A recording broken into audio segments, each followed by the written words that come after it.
Hello friends, welcome back to my channel. Friends, आज की video में हम लोग बात करेंगे आरएसआई के स्ट्रेटेजी नंबर 1 के बारे में। एंड आने वाले वीडियोस में मैं आपके लिए आरएसआई से रिलेटेड और भी स्ट्रेटेजीज आप लोग के सामने रखूंगा। तो सबसे पहले हम लोग समझ लेते हैं कि आरएसआई होता क्या है एंड ट्रेडिशनल वे में आरएसआई किस तरह से वर्क करता है। उसके बाद हम लोग आरएसआई के स्ट्रेटेजीज पर आएंगे। तो सबसे पहले हम लोग देखते हैं कि आरएसआई यूज़ कैसे होता है ट्रेडिशनल वे में। अगर हम लोग देखते हैं कि आरएसआई जो है, ये जो पिंक लाइन है ये आरएसआई की लाइन है एंड ये जो वाइट लाइन आपको दिख रहा है ये आरएसआई के पॉइंट है, लेवल है। ये 30 का लेवल है एंड ये 70 का लेवल है। तो जो ट्रेडिशनल वे में हम लोग बोलते हैं कि जब भी आरएसआई का जो ये लाइन है, ये जब भी ये 30 के लेवल को, 30 के पॉइंट को टच करता है, मतलब ये ओवरसोल्ड हो जाता है और यहाँ से प्राइस में अपवर्ड मूवमेंट स्टार्ट होता है। एंड इसी तरह से जब आरएसआई का लाइन जब भी 70 के पॉइंट को टच करता है तो ये ओवर बाउट जोन हो जाता है और यहाँ से प्राइस में डाउनवर्ड मोमेंट स्टार्ट होता है। जैसा कि आपको दिख रहा है कि जैसे ही आरएसआई का लेवल 30 के पॉइंट को टच कर रहा है, प्राइस ऊपर की तरफ मूव कर रहा है एंड जैसे ही आरएसआई का लेवल 70 को टच कर रहा है, प्राइस नीचे की तरफ मूव कर रहा है। बट अगर हम इस तरह से ही आरएसआई को यूज़ करेंगे तो हमारे प्रॉफिट होने के चांसेस बहुत ही कम होते हैं। जैसा कि आप नेक्स्ट स्लाइड में देख सकते हैं कि हमने जो पिछले स्लाइड में देखा कि आरएसआई का लेवल जब भी 30 को टच करता है तो प्राइस में एक अपवर्ड मूवमेंट स्टार्ट होता है। बट यहाँ पर आपको ऐसा कोई भी मूवमेंट देखने को नहीं मिल रहा है, बल्कि उसका अपोजिट मूवमेंट देखने को मिल रहा है। जैसे ही आरएसआई 30 को टच कर रहा है, ऊपर सोल्ड हो चुका है, बट फिर भी प्राइस में लोअर लो का मूवमेंट चल रहा है। लोअर लो प्राइस एक डाउनवर्ड मूवमेंट में चल रहा है। एंड नेक्स्ट स्लाइड में हम जैसे देखते हैं कि हमने पिछले स्लाइड में देखा कि आरएसआई जब भी 70 को लेवल को टच करता है तो डाउनवर्ड मोमेंट स्टार्ट करता है एंड वो ओवरबाउट जोन में चला जाता है और डाउनवर्ड मोमेंट स्टार्ट करता है। बट यहाँ पर आप जैसा कि देख पा रहे हैं, आरएसआई 70 के लेवल को टच कर रहा है और ये हायर हाई बनाता जा रहा है, अपवर्ड डायरेक्शन में मूव होता जा रहा है। तो आप जब अगर इस तरह से आरएसआई को यूज़ करेंगे तो आपके प्रॉफिट होने के चांसेस बहुत ही कम रहते हैं, क्योंकि जैसा कि आपने लास्ट 2 स्लाइड में देखा कि आरएसआई 70 को टच करने के बाद भी प्राइस नीचे की तरफ मूव नहीं कर रहा है, वो ऊपर की तरफ मूव कर रहा है। एंड उससे पिछले स्लाइड में आपने देखा कि आरएसआई 30 को टच करने के बाद भी ऊपर नहीं मूव कर रहा है, वो डाउनवर्ड लोअर लो बनाता जा रहा है। तो इससे instead of making the RSI as your main indicator, we can use RSI with support and resistant.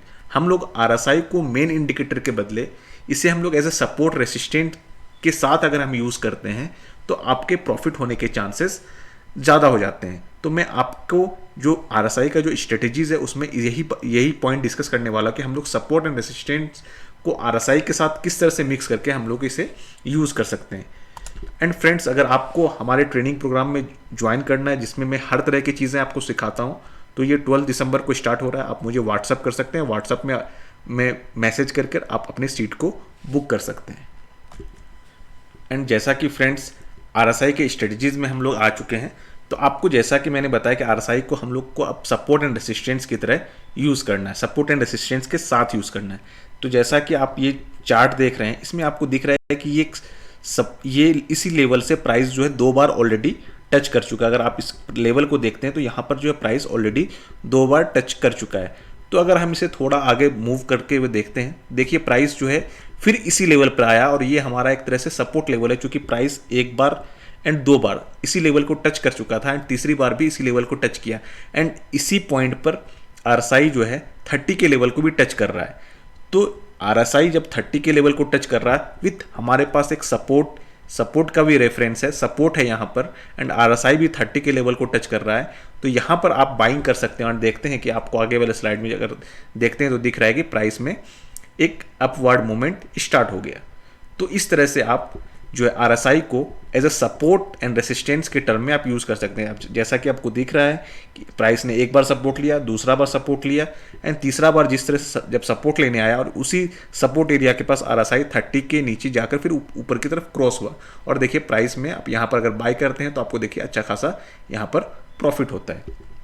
हम लोग और कुछ भी एग्जांपल डिस्कस कर लेते हैं। जैसे देख रहे हैं आपको कि आरएसआई यहाँ पर देख रहे हैं कि एक रेसिस्टेंस फेस कर रहा था, ये स्टॉक नीचे आया, फिर दोबारा इसी एरिया से नीचे आया है ये स्टॉक। तो आपको दिख चुका है कि ऑलरेडी ये 2 बार इस एरिया को रेसिस्टेंस फेस कर चुका है एंड प्राइस 3rd टाइम भी इसी एरिया में आ रहा है। आरएसआई भी जो है 70 मतलब ओवर बाउट जोन में जा रहा है।